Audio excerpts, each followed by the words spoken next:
Šport je kot življenje, so vzponi in padci. Slednji so lahko tudi svojevrsten zalet proti novim izzivom.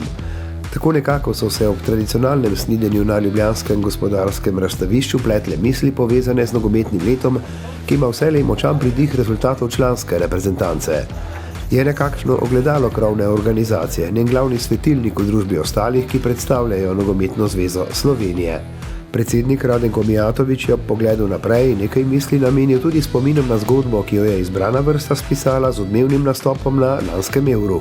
No, seveda je bilo vzdušje veliko boljše, ampak tudi zdajle ni zadeva tako grozno kritična. Žal nam v kvalifikacijah za svetovno ni uspelo. Treba je dvigati glave gor in v naslednjem letu poskušati ugotoviti, kaj je šlo narobe, odpravljati te slabosti.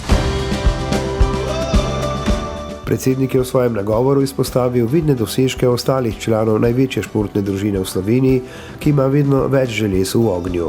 Nekatera so bila v tem letu malce bolj vroča.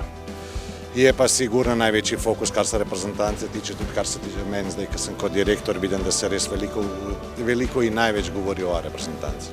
Jaz mislim, da v določenem obdobju pride do določenih sprememb, veliko je dejavnikov, ki vplivajo na določeno formo v nekem obdobju, tudi poškodbe, kartoni, tudi forme nasprotnih reprezentanc, tudi skupina, kanče sreče, veliko je teh dejavnikov.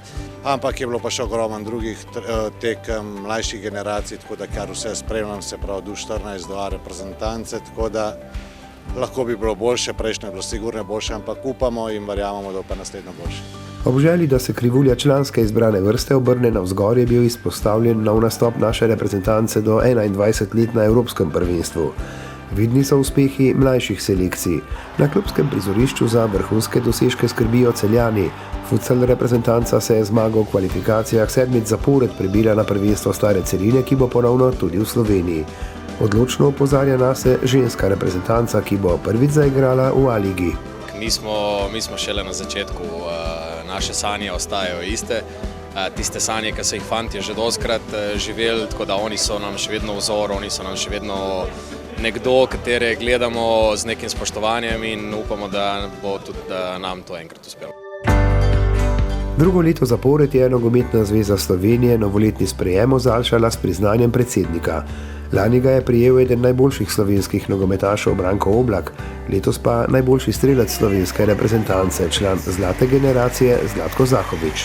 Pa mislim, da sta obe odločitvi za te prve dve nagradi za lansko leto in to leto bile res izjemno lahke, ker gre za dva posameznika, ki sta slovenskemu nogometu in njegovi prepoznavnosti dali res izjemen pečat. Jasno, da me je presenetilo, kajti v Sloveniji imamo dosti ljudi, ki si zaslužijo to nagrado.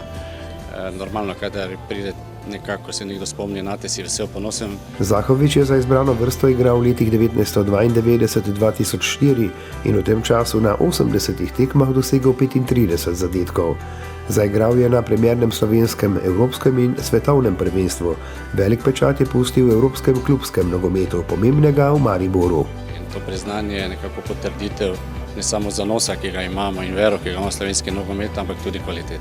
In ob tej priložnosti bi se zahvalil predsedniku Nogometne zveze gospodu Mijatoviću kot nogometni krovni organizaciji.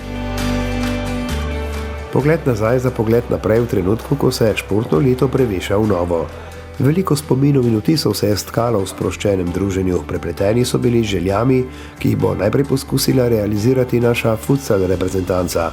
Za njo se v največji izziv doslej podajajo nogometašice.